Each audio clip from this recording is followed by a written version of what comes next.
Hola amigos, bienvenidos a otro sábado cultural que esta vez voy a dedicar a un tema que es muy probable que haya tocado antes, pero no porque un tema lo haya tocado antes no lo puedo tocar después. Los temas importantes hay que tocarlos y retocarlos, especialmente si hay temas nuevos, hechos nuevos que preocupan a la gente o simplemente uno ha adquirido nuevos conocimientos. No veo razón para desechar un tema porque lo toqué en algún momento hace un año, hace 6 meses. No estoy seguro de este, que es inmigraciones. Es algo que he tocado en muchos programas, no solamente los sábados culturales, y voy a ir de nuevo a esto porque en Chile uno de los problemas que tenemos es el de la inmigración, una inmigración que no tiene control, no fue regulada en ningún momento, se ha dejado entrar a la gente al tuntún. Con la gente que entra hay un porcentaje que desconozco, pero importante, de delincuentes, un porcentaje que incluso puede ser bajo, pero multiplicado por la cantidad de gente que entra, termina dando un número bastante alto de delincuentes, y lo hemos estado viendo. Es un hecho que muchos de los eventos delictuales que se conocen de las bandas que han sido capturadas, etcétera, están formadas por extranjeros. Eso es un hecho, no, lamentablemente es así. De manera tal que es un tema importante. Estamos eh, en el país con un gobierno que no tiene muchas dificultades ideológicas para enfrentar esto, porque para ello el inmigrante es un ser humano con derechos humanos, y es uno de los derechos humanos es entrar a donde se le dé la real gana, incluso sin identidad. Hay una visión respecto al inmigrante, el cual ven siempre como una figura patética que viene huyendo de la guerra o del hambre, y entonces, claro, ¿qué hace uno con ellos? Pero no es así realmente el caso con las inmigraciones. No siempre es así, algunas veces y en algún grado, pero no en forma masiva. Así que vamos a estudiar esto, que además vale la pena estudiarlo por sí, porque cuando usted lee un libro de historia de Chile o de cualquier parte, normalmente la atención se concentra en lo que ocurre dentro de la estructura de esa sociedad y en los eventos del día a día. O sea, la historia narrativa, lo que pasó tal año, lo que pasó al siguiente, quién sustituyó a quién en el poder, qué cosas ocurrieron, una guerra, no hubo una guerra. Y por otro lado, las estructuras sociales, cómo está constituida esa sociedad, cuál es su base económica, cuál es el porcentaje de gente que trabaja en la agricultura, cuántos en la industria, qué importancia tiene el comercio o no lo tiene, los valores, la cultura, en fin, un montón de cosas que son de la estructura del sistema tal como es. Pero simultáneamente se presta menos, yo no digo que ninguna, depende del autor, se presta menos atención a dos cosas que son absolutamente fundamentales. Uno es a las condiciones físicas, a la geografía, al lugar donde una sociedad está. Porque las sociedades no viven en el aire, están en un determinado territorio. Incluso las sociedades nómades primitivas, que iban con su ganado detrás de los pastos, se movían dentro de un área, no llegaban a cualquier parte del planeta, se movían dentro de un área y siempre cambiaban de invierno a verano los lugares donde llevaban el ganado, siempre eran los mismos lugares.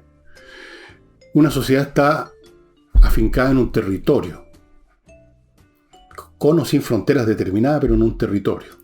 Por lo tanto, está determinada su origen especialmente, pero luego toda su vida por las condiciones geográficas. Vale decir, qué tipo de vegetación, cuán buena o mala es la tierra para la agricultura, qué clase de animales viven, son fáciles de domesticar y luego ser usados como animales de carga o para alimentar o no, qué clase de enfermedades o plagas son frecuentes en ese sitio, hay o no hay agua en abundancia, hay ríos o no los hay, los vecinos también forma parte, digamos, de la locación de una sociedad, a quién tenemos al lado. Esos factores aparecen en un grado mayor o menor en algunas historias, en algunos tratados históricos o sociológicos, puede cobrar una gran importancia. Pero en general, cuando, por lo menos el lector común como yo, o como usted, le dicen, vamos, estudiamos la historia de Chile, estamos pensando que llegaron los españoles, que Pedro de Valdivia, que las luchas con los araucanos, que cómo se fundó Santiago, eventos así, de ese tipo. Eventos que ocurren, no pensamos mucho en el territorio. Ese es un factor que no se toma en cuenta en un grado suficiente. Y el otro factor que es importantísimo y que se toma en cuenta poco, mucho menos de lo que debiera, son los movimientos de población masivos. O sea, las emigraciones y su parte complementaria, las inmigraciones. Emigraciones en el sentido de gente que se va de un lugar, de una sociedad, eso es importante para la sociedad. Y luego, ¿qué pasa con la gente que llega a otro lugar, que puede haber ya una sociedad establecida o no? Los movimientos de población son fundamentales y están presentes y son determinantes en muchos sentidos de la historia de las sociedades. Pero normalmente se piensa poco en eso, estimados amigos, la verdad. Hay que prestar atención a la geografía y a la demografía, que son, por así decirlo, el cuerpo material de una sociedad. El cuerpo material, por un lado, los seres humanos, que vienen de algún lado, que tienen ciertas características, que son de un número determinado, pocos, muchos, más o menos, predominan los hombres o las mujeres, son de tal o cual etnia, tienen tales o cuales condiciones que los hacen proclives a tales o cuales enfermedades. Y por otro lado tenemos el sitio al que llegaron o en donde están viviendo. ¿Qué es lo que hay allí? ¿O qué es lo que no hay allí? Yo ayer en el programa del día viernes les mostré un libro que he mostrado otras veces, donde el de Jared Diamond, Armas, Gérmenes y Acero, donde ese tema es fundamental. ¿Dónde está uno? ¿Dónde llegó uno? ¿Con quién está al lado? ¿En qué momento? El tiempo es importante. ¿Quién llega primero o segundo a un lugar? ¿Cuánto tiempo se toma un pueblo para emigrar de un lugar a otro? Especialmente en la antigüedad, eso es básico porque no había otro medio de transporte que caminar. Estoy hablando de tiempo aún muy primitivo, neolítico, paleolítico. Se caminaba. ¿Cuánto se demoraron los pueblos, los Homo sapiens que salieron de África en llegar, por ejemplo, a América del Norte? Son procesos de miles de años. Y ese proceso tiene consecuencias. Mientras un pueblo se está moviendo, no puede, por definición, establecerse y, al establecerse, generar las condiciones para un desarrollo social más complejo. Se están en perpetuo movimiento. No digo que todos los días caminan, pero no se establecen, están avanzando, buscando otros lugares, luchando con los que estaban ahí, qué sé yo. Entonces, eso es fundamental. Fíjense que uno no puede entender la historia y las características incluso actuales de Estados Unidos sin tomar en cuenta esos dos factores: la geografía y la población, los movimientos de población. Primera cuestión: los que llegaron, estoy hablando ahora de los europeos que llegaron, eran inmigrantes, arrancando de las persecuciones religiosas, de las pocas oportunidades. Europa en general era un mundo ya, por así, poseído. Ya hacía siglos, las tierras eran de tales o cuales señores, no había espacios para crecer para los que venían de las nuevas generaciones. Un factor importante en la historia europea, por ejemplo, es las acciones que tenían que tomar los segundos, terceros hijos de una familia, porque el único que recibía, por así decirlo, la posesión completa de la tierra era el mayor. Por eso que se hablaba de mayorazgo. ¿Qué hacía el hermano? ¿Convertirse en siervo de su hermano? Bueno, había una fuerte presión para ir a buscar aventuras en algún lugar, pero llega un momento en que eso se termina. Ya no hay nada sin ocupar, sin un reino, sin un señor, sin una población que ya se apoderó de ese territorio y lo defiende. Entonces, América. Los primeros pobladores europeos que llegaron a Estados Unidos, a Norteamérica, se remontan al principio del siglo XVII. Normalmente, muchos de los primeros que llegaron eran personas que tenían una determinada religión. En Inglaterra era complicado no tener la religión anglicana, la religión oficial de la monarquía británica, y había muchas variantes del protestantismo, y en Inglaterra, si usted no era anglicano, no perdía muchos derechos civiles, en algunos casos era perseguido, o algo peor. Entonces, llegan estas personas, y luego siguen llegando. ¿Con qué se encuentran? Se encuentran con un territorio vacío para ellos. O sea, ocupado parcialmente por grupos humanos que eran las multitud de tribus indígenas. Habían muchas, los moicanos, bueno, en la costa este había un montón de distintas tribus, con algunas con un desarrollo bastante interesante. Más tarde se encontrarían con las tribus que vivían en el medio oeste o en el oeste, que otras tribus completamente distintas, porque vivían en otras condiciones físicas. Entonces, se encuentran con un territorio donde estas tribus eran pocas y ante las cuales los europeos tenían la superioridad tecnológica derivada de las armas de fuego y su organización. Y entonces pudieron irse apoderando de territorios riquísimos. Estados Unidos es un continente, si usted mira un mapa. Por supuesto, no todo Estados Unidos es Norteamérica, está Canadá, está México, pero Estados Unidos ocupa una sección muy grande, riquísimo en bosques, en pastizales, en un sistema fluvial increíble, que fue muy importante en el siglo XIX para el desarrollo de la economía norteamericana. Tierras que no tenían dueño, porque incluso las tribus indígenas que se movían no habían generado, por así decirlo, una propiedad del suelo, porque no habían desarrollado realmente una agricultura importante, eran básicamente cazadores, ganaderos, digamos.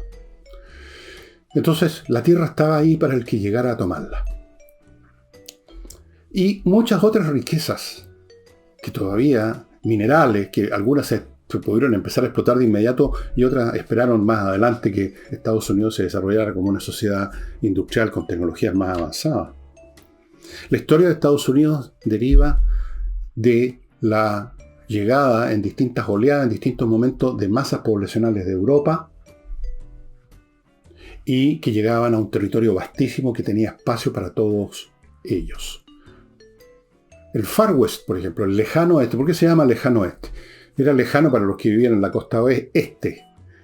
Durante, no diré desde el principio, pero a partir de cierto momento, más o menos el siglo XVIII, empieza a haber un montón de gente que empieza a abandonar lo que tenían en la costa este y empiezan a irse más hacia el oeste, hacia tierras que podían obtener sin mucho esfuerzo. Las que eran de propiedad de alguna compañía eran vendidas, digamos, muy baratas. Entonces se iban yendo. Entonces ustedes habrán visto las películas de los carretones con los tipos que parten al oeste. Eso es. Entonces llegaba gente y encontraba un acomodo en un país tan grande, con tanto territorio. Era cuestión de llegar, hacer una casita, cultivar algo y ya uno podía salir cascando. Al principio pobremente y luchando contra quizás los indios vecinos, pero para eso el blanco tenía un mosquete y el indio no. Y la historia de Estados Unidos tiene que ver con eso. Llegadas y llegadas y llegadas de poblaciones llenas de deseos de trabajar, de salir de su situación. Venían huyendo de la pobreza, venían huyendo de la persecución religiosa, venían huyendo de un espacio que ya estaba cerrado, ocupado. Y por lo tanto eran pueblos, y eso es una característica que todavía es muy potente en el pueblo norteamericano en el día de hoy, pueblos con mucha energía, son muy activos. Es un caso distinto al tipo de cultura anímica, el estado anímico promedio de Latinoamérica, que es más bien tirado a la pereza, al ocio, a dejar las cosas para mañana. Los que llegaron al oeste eran tipos que tenían ganas de ganarse la vida y ojalá enriquecerse, llenos de energía, y aún con una energía multiplicada por el hecho de que ese trabajo les rendía a ellos personalmente, no eran empleados de nadie. Eso es muy importante para generar una cultura del trabajo, cuando ese trabajo rinde frutos proporcionalmente beneficiosos para el que trabaja. No hay nadie que se esté quedando con la mayor parte del trabajo. Entonces, uno no puede entender Estados Unidos sin eso. Las riquezas inmensas que tiene, su territorio. La riqueza de una población grande, activa, deseosa de surgir, que no se sentía atrapada en el esquema en que se sintieron los indígenas en América Latina, sometidos al encomendero, sometidos a la corona española, a los señores, a los guerreros, una cultura, por lo tanto, basada en la explotación, en la renta. Los señores del dueño de la tierra eran rentistas, lo que la tierra les daba por el trabajo de los indios que tenían como siervos, literalmente, de sus propiedades. Entonces se genera una cultura completamente distinta. En un lado, una cultura media aristocraticona, con pretensiones de nobleza, y por otro lado, una población resentida, oprimida, manteniendo su rabia disimulada, pero explotando de vez en cuando las demás, esto que llaman los estallidos sociales. Entonces Estados Unidos no se entendería sin ese territorio riquísimo y sin esas oleadas de inmigración, primero en el siglo XVII, siguió en el siglo XVIII. En el siglo XIX fue grandísima la inmigración desde Europa, por ejemplo, una de las más importantes, en el siglo XIX, 1850 y años siguientes, irlandeses, porque en Irlanda, cuya población pobre vivía básicamente de la papa, resulta que llegó una infección que destruyó a las papas y la gente literalmente se murieron de hambre, cientos de miles de irlandeses, y los que les quedaba un poco pagaban para ir de la manera más miserable, muchos morían en el camino, embarcados a Estados Unidos. Y siguió. Ustedes vieron la película Titanic, y ahí se ve la zona donde está el jovencito de la película. Eso se llamaba en los barcos el steerage. Era, por así decirlo, la tercera clase. Arriba estaban los ricachones o la clase media alta que iban eso, donde está la niña de la película. Y abajo, en unas acomodaciones mucho más rascas, y eso que el Titanic eran buenas en comparación con otros barcos y con los siglos anteriores. Abajo iban los pobres que iban a Estados Unidos a hacerse la América. Eran gente que venía de Italia, de los países de Europa Central, de Alemania, de Holanda, de Irlanda, mucho menos de Francia. Francia era otra sociedad, tenía otros acomodos, digamos el francés, digamos el pobre. Pero también habían franceses, griegos, rusos, polacos, etc. Todavía seguía produciéndose una inmigración masiva. Estamos hablando de principios del siglo XX, con el Titanic se hundió en 1912.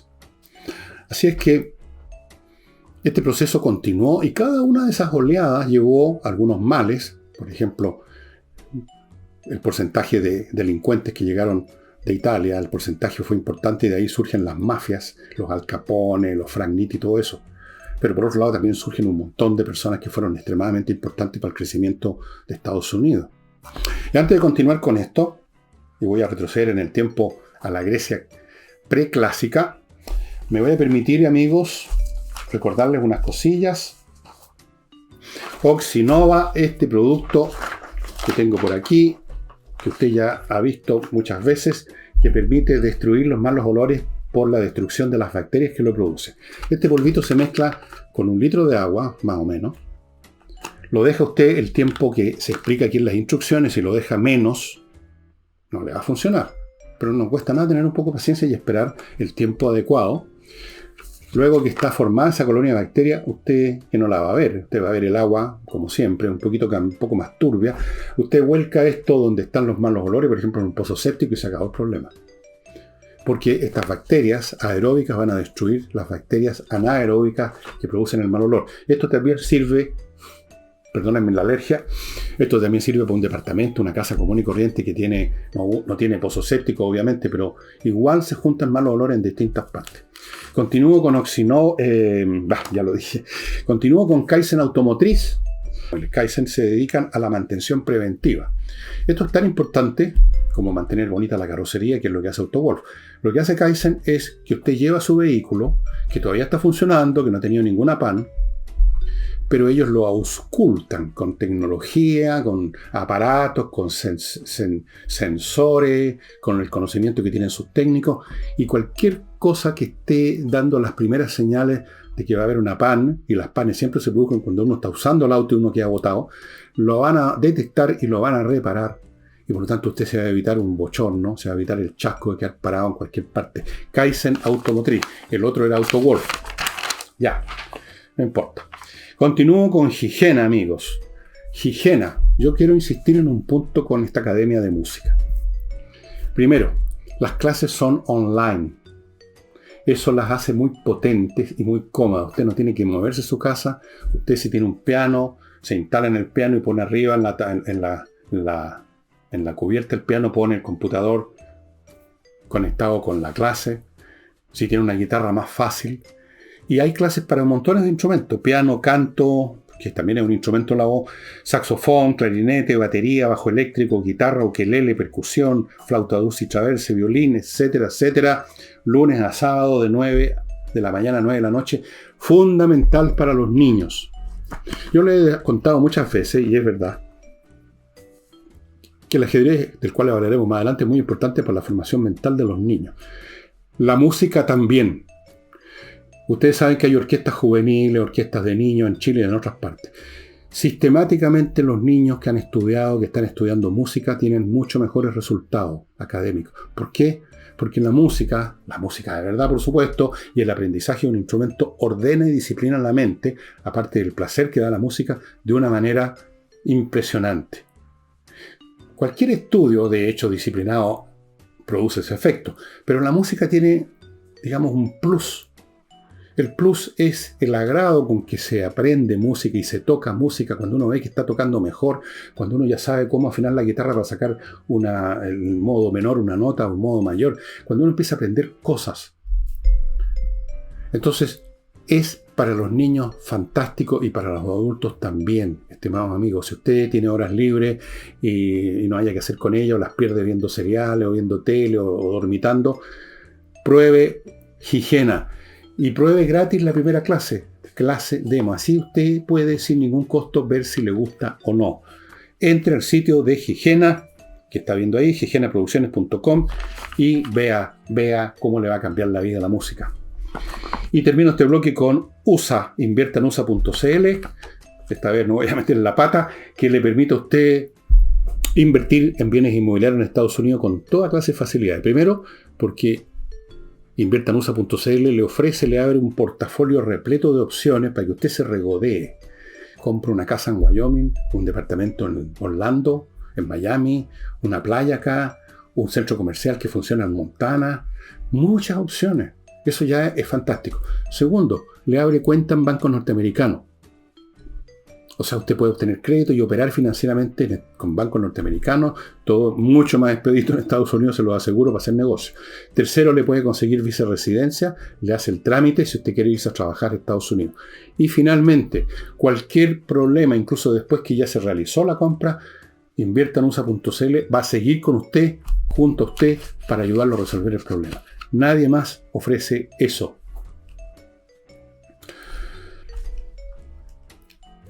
Vuelvo al tema. Bueno, Estados Unidos no se puede entender sin la geografía y sin estas emigraciones que siguen hasta el día de hoy. Algunas emigraciones son más importantes, más benéficas que otras, depende del momento y depende de la gente que llega. La gente que llegó en el siglo XVII no es la misma que la gente que está llegando ahora por la frontera con México, que no tienen la misma educación, ni tienen el mismo espíritu, ni se van a encontrar con un Estados Unidos abierto, con territorios vacíos, y van a poder establecer una hacienda en la pradera. No, es otra situación la que van a encontrar. Y por lo tanto es otro el efecto para la sociedad norteamericana. Pero el hecho es que es un fenómeno importante y que está siempre ocurriendo, estos movimientos de población de un lado a otro. Siempre. Es uno de los factores más importantes de la historia, aunque rara vez se le mira directamente. A lo más aparece en un capítulo por ahí en los libros de historia. Piensen ustedes, ya a nivel incluso civilización, lo importante que fue la emigración durante los siglos octavo y séptimo, más o menos, fue el periodo más fuerte. Puede haber empezado en el noveno y seguir hasta el sexto, pero octavo y séptimo, antes de Cristo, cuando poblaciones de las polis griegas se embarcan, grupos más o menos grandes, se embarcan y parten a distintas partes del Mediterráneo. Algunos entran al Mar Negro y se establecen en lo que ahora es Crimea o en los bordes de lo que ahora es Rumania y estos países que dan al Mar Negro. Otros parten y se establecen en Asia Menor, lo que ahora es Turquía. Y otros parten más audaces hacia el oeste del Mediterráneo y llegan a la península italiana. Llegan a la península italiana o llegan al norte de África. Algunos llegan a Francia, lo que es Francia ahora, y fundan una polis que se llamó Marsilia, y que ahora es la ciudad de Marsella. Y en Italia fundan muchísimas ciudades, especialmente en Sicilia. Y eso significó una expansión enorme de la cultura griega, del modo de ser de los griegos, que giraba alrededor de esta estructura política, institucional, económica, que era la polis. Y tuvo también un efecto para las polis que se quedaron, de las cuales salió esta gente, porque al salir esta gente se descomprimieron las presiones sociales que habían. Las polis griegas tenían como territorio del cual sacaba su producción agrícola, era una vida básicamente basada en la agricultura, muy pequeño. Si ustedes examinan la geografía de Grecia, de ahora o de siempre, hay muy pocos espacios importantes para la agricultura. Los valles son chiquititos, hay muchas cadenas montañosas o cerros, muchas quebradas, no hay mucha agua, no hay un sistema fluvial generoso. Entonces, era poca la tierra disponible. Entonces había muchas guerras entre las ciudades por unos metros más o menos de un valle chiquitito que se estaban disputando, las fronteras entre las dos polis. Las polis crecían en población y inmediatamente empezaba la presión por la tierra, que hacía una familia que tenía unos pocos acres de tierra, el mínimo absolutamente suficiente para mantenerse vivo, para tener alimento, y resulta que llegaban nuevos hijos. ¿Qué hacen con ellos? Llega un momento en que ya no da la tierra, hay que partir. Y partían. Y se expande la cultura helénica por ese motivo. Y parte importante de la historia de lo que serían los Roma y otros pueblos que ya que vivían en Italia, latinos, samnitas, etcétera, montones, fueron enormemente influidos por la cultura griega, porque la cultura griega estaba ahí ya, había llegado en esas ciudades. Sobre esa materia, les voy a mostrar al tiro un libro, Los ancianos marinos, de Lionel Casson, que es los navegantes y los guerreros del mar del Mediterráneo en tiempos antiguos. Aquí están estos tipos navegando. La navegación, la vida marina era importante para Grecia, una vez más por el tema geográfico. Si ustedes ven el mapa, no solamente hay poca tierra, sino que el mar está encima de prácticamente de todos. El mar es omnipresente. Mucha navegación entonces. Los griegos empezaron a navegar tempranamente. Eso los llevó mucho al comercio. Desarrollaron tecnologías marinas. Desarrollaron en su momento los famosos trirremes que han visto en las películas. Geografía otra vez. El mar estaba encima. El mar era la salida para sus problemas con el comercio o para ir a otras tierras. Y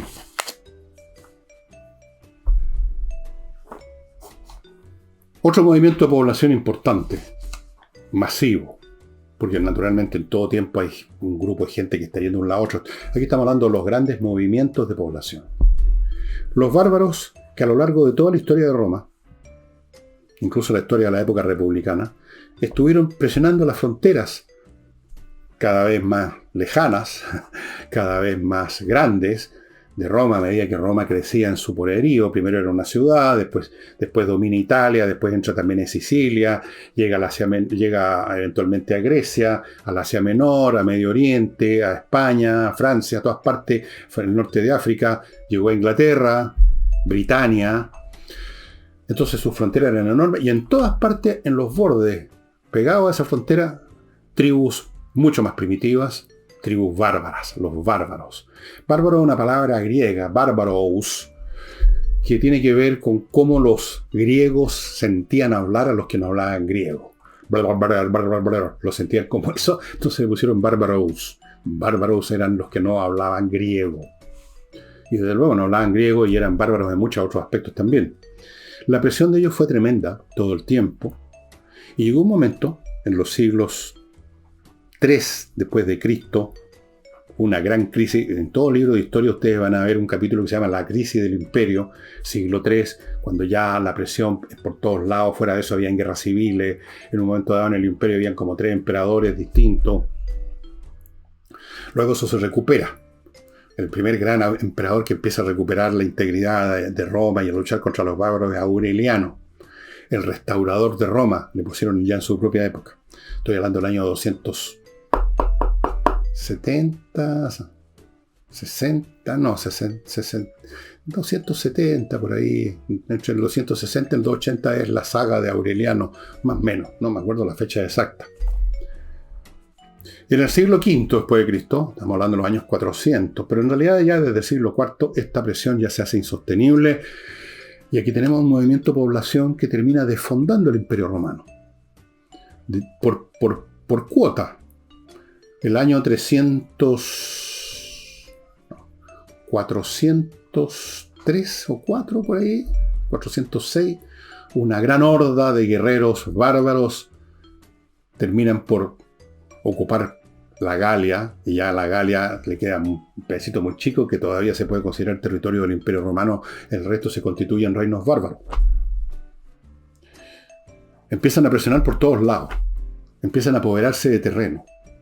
Entonces, a veces se apoderan a la fuerza y punto, otras veces el Imperio Romano, el Estado romano, les cede un territorio con un supuesto quid pro quo. Ya les cedemos este territorio, pero los jóvenes más aguerridos de ustedes van a ser parte de nuestro ejército, porque a su vez, y en paralelo ese era otro fenómeno, el ejército romano ya de romano tenía casi nada, eran mercenarios bárbaros, casi todos los soldados, los legionarios, pero eso es otra historia que contaré algún día.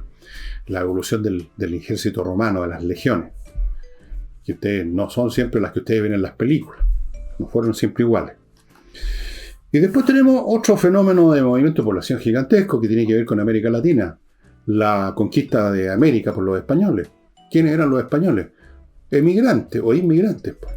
Llegaron con una tecnología militar superior y conquistaron América. Y después fueron llegando más. Fuera de los primeros guerreros empiezan a llegar más y más y más y se constituyen las sociedades latinoamericanas sobre la base de esta conquista, de este movimiento de población. Si no, ¿cómo se entiende la historia de América Latina?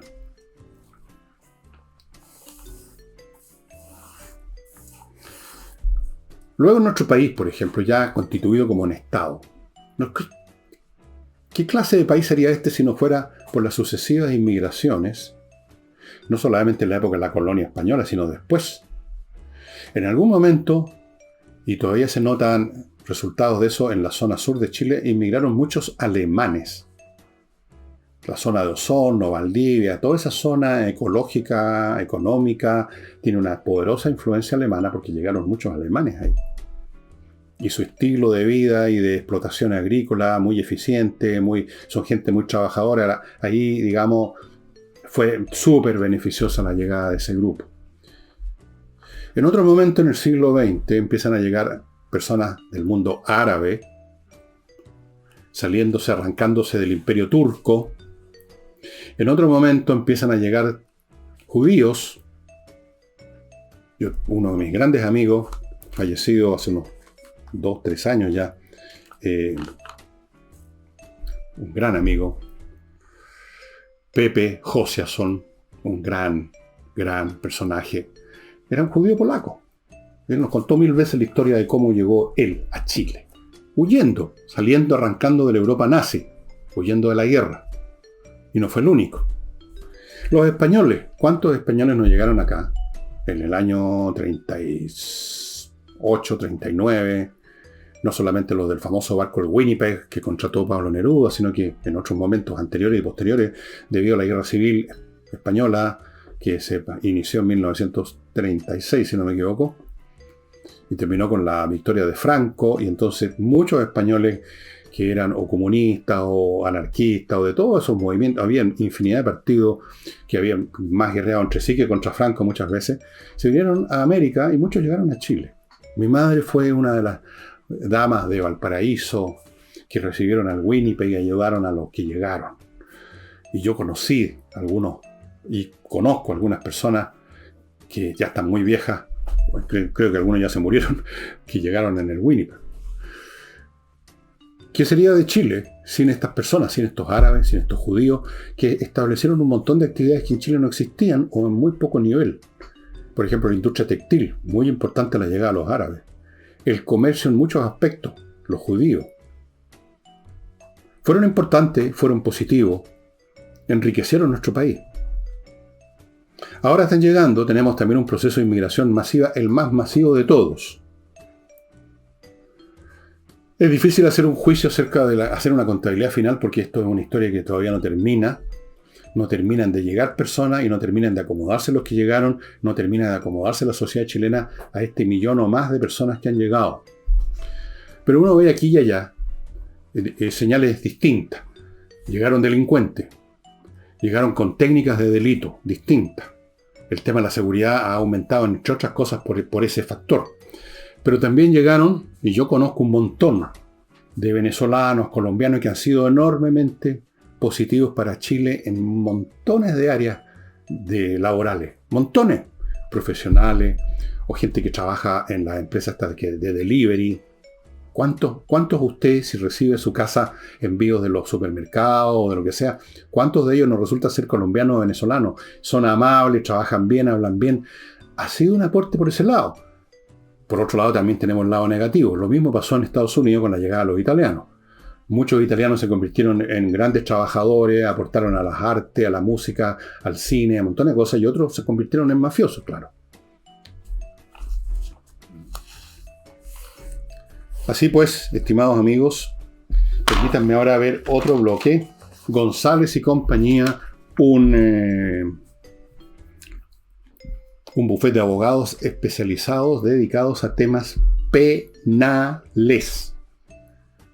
Uno de los abogados de este buró, de este bufete, está a cargo, o sea, todo el bufete en realidad está a cargo de la defensa de uno de estos carabineros que tuvo problemas debido al tema de la señorita o señora Orsini. Terminaron, digamos, fastidiando a dos carabineros y uno de ellos lo está defendiendo exitosamente.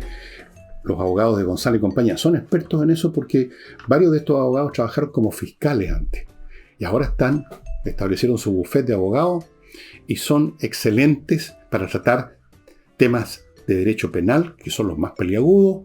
Son expertos en la litigación y por lo tanto, si usted tiene un problema de ese tipo, González y compañía.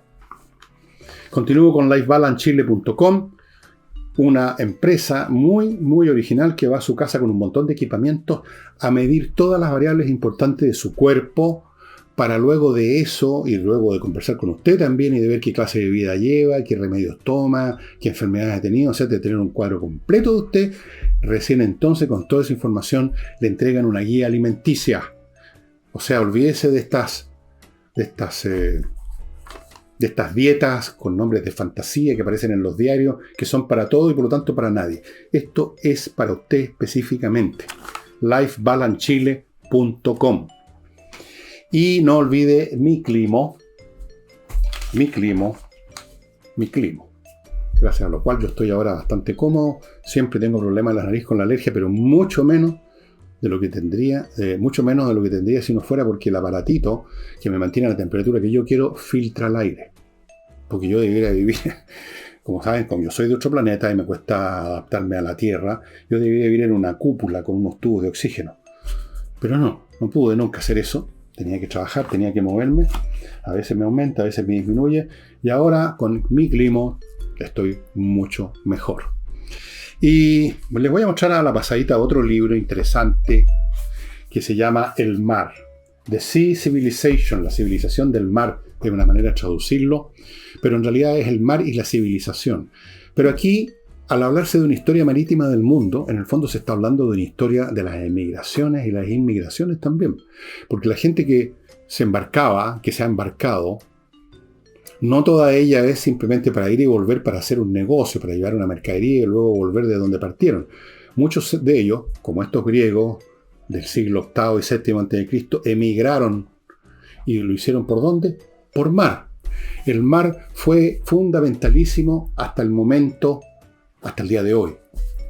Hasta el día de hoy, o hasta recientemente, ha sido casi la manera de moverse. La aviación cambió las cosas a partir de, qué sé yo, después de la Segunda Guerra Mundial nomás. Todo el periodo previo, los grandes movimientos de población tienen que ver con la navegación. Muchos de ellos. Otros han sido por tierra, sí, pero la navegación ha sido fundamental. Y aquí en este libro, que además tiene otras vertientes y otros ángulos que yo lo estoy comúnmente releyendo, aquí lo llevo. Esto es una historia marítima de la humanidad, del mundo, partiendo vista desde el punto de vista del mar. ¿Quiénes fueron los primeros? ¿Cómo era la tecnología marítima en tales o cuales pueblos? ¿Cómo era la navegación en la época, en la Edad de Bronce? La primera globalización fue durante la Edad de Bronce en el Mediterráneo. Cartago, Roma y el Mediterráneo, muchas cosas, pero aquí también está el tema de estos movimientos de población que van a conquistar, que van a habitar, que van a negociar, a comerciar, y a veces se quedaban en los lugares donde llegaban. Muy interesante este libro por esa razón, porque abarca muchos aspectos. Por esa razón, amigos, resulta curioso que cuando uno toma un texto de historia común y corriente, historia de Chile, por ejemplo, de fulano de tal, no aparece tan destacado el tema de la estructura geográfica y sobre todo el tema de los movimientos de población. La estructura geográfica de repente puede ser considerada Chile, una larga y angosta geografía, y que tenemos desierto y tenemos esta parte y tenemos más, y por lo tanto aquí se puede haber agricultura y aquí hay ganadería porque llueve más y hay pastizales como ocurre en el sur de Chile. Todavía, Dios gracias. Pero, ¿qué pasa con los movimientos de población? Que son el origen mismo de Chile, el movimiento de población de España, de Europa hacia América. Aparece como la conquista nomás, visto desde ese ángulo militar. Llegan unos fulanos armados y se hacen del territorio y constituyen un mundo a su imagen y semejanza, conquistan y guerrean con los indígenas. Bueno, pero eso es un movimiento de población, y luego siguió el movimiento de población, siguieron llegando españoles, siguió llegando gente de España. Si no, no se explica la existencia de Chile. Y luego en el siglo XIX las grandes inmigraciones, como les digo, digamos grandes para el nivel de Chile, españoles, franceses casi nada, muy poco, bueno, mi familia no, y unos pocos más, españoles, árabes, judíos, alemanes y de otras partes. Como les digo, mi amigo Pepe Joseson me contaba historias muy sabrosas de su salida de Polonia, cómo salieron arrancando con su familia entera. Se fueron primero a Italia. Su padre murió en Italia y él finalmente se embarcó y llegó un día a Valparaíso. Y le fue bien en la vida a Pepe. Aquí no tuvo problema. Aquí no hay problema con los judíos, salvo algunos grupitos que los de siempre. Pero se adaptaron y fueron un tremendo aporte, como lo fueron los árabes, como lo fueron los alemanes, y como lo están siendo por lo menos una parte, yo creo, mayoritaria de los inmigrantes que llegan ahora a Chile. Cosa que desgraciadamente es encubierta, se hace invisible por la parte visible, dramática y chirriante que es aquella sección de inmigrantes que son delincuentes. Y amigos, antes de partir y mostrarles alguna cosita más, quiero recordarles espacioajedrez.com, que ya está por empezar las clases. Ya es cuestión de, ¿estamos a cuánto? ¿31? ¿Primero para usted? Ya están empezando las clases. Entre espacioajedrez.com y contrate clases para su niño. Le va a cambiar la vida a ese chico. Créamelo. Créamelo. Pongo mi mano a ver dónde hay fuego. Que es así. Clases en directo, vía Zoom, una vez a la semana, a las 6:30 para los niños, a las 8 para los adultos. Los precios son súper accesibles. Los puede pagar en 6 cuotas. Y hay descuentos si entran 2 o más miembros de su familia. Espacioajedrez.com. Hey, el corredor inmobiliario, que muy pronto ya está iniciando, de hecho, una nueva actividad de la cual les voy a hablar con más detalle en la próxima semana. Una empresa dedicada a remodelar su casa, estimados amigos. Ya sea porque usted quiere agregarle una mansarda, quiere cambiarle el piso, quiere amononar alguna cuestión, o sencillamente la quiere vender y quiere que esté más encachadita. Siempre la apariencia es muy importante, pero no es solo la apariencia, ellos mejoran. Hey, con esta empresa que ya les voy a dar más detalles en la próxima, a ver si mañana. Bueno, fuera de eso, la venta inmobiliaria y ahora la remodelación con expertos, estimados amigos. Gente de la arquitectura, grandes carpinteros, especialistas en suelo, en parquet, pintores de primera categoría, arreglos, agregados, todo con Ángel Hey. Y termino con un aviso que debe haber pasado ayer y se me olvidó, así que lo paso ahora. Canal OM Wellness Spa. Este es un spa que está a solo 2 horas de Santiago, entre Pichidangui y Los Vilos, y que le ofrece todo. Ojalá que esté saliendo la foto. Tienen programas en este spa que incluye desde luego el alojamiento, todas las comidas, uso exclusivo de todas las instalaciones que incluyen piscinas con agua de mar, piscinas con agua dulce, sauna, talasoterapia, jacuzzi, se puede tomar un masaje, reiki, clases de yoga, todo. O sea, usted realmente se sale de su rutina y queda como nuevo. Próximas fechas para ir para allá y hacer uso de todo esto. Semana Santa del 6 al 9 de abril, en unos días más. Vaya poniéndose en contacto. Aquí espero que estén saliendo los datos. Hoy ha sido el día de los errores. 21 al 23 de abril y 28 al 1 de mayo. Canal OM Wellness Spa. Y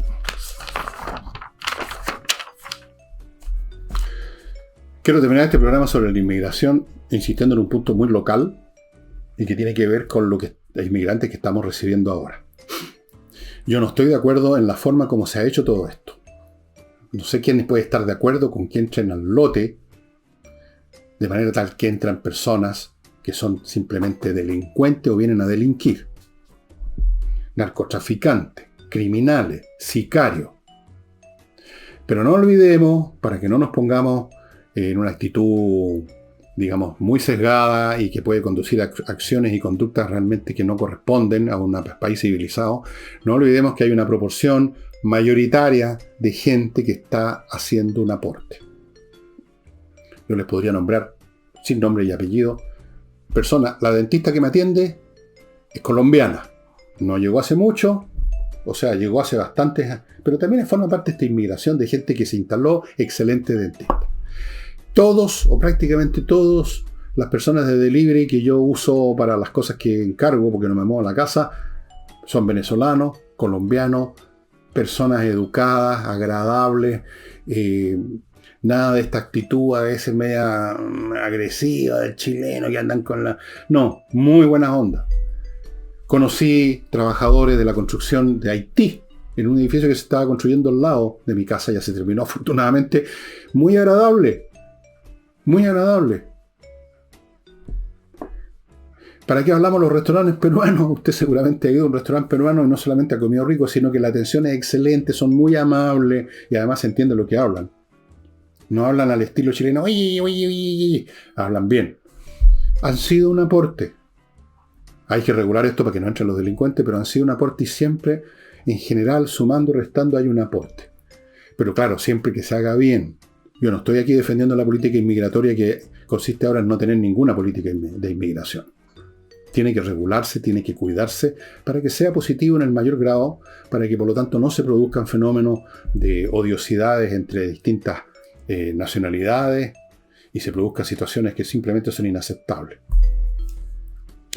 Dicho eso, estimados amigos, termino el programa sin poder comunicarles ni contarles qué escritor voy a tratar mañana domingo, porque todavía no lo sé, tengo varias opciones y no me he decidido por cuál.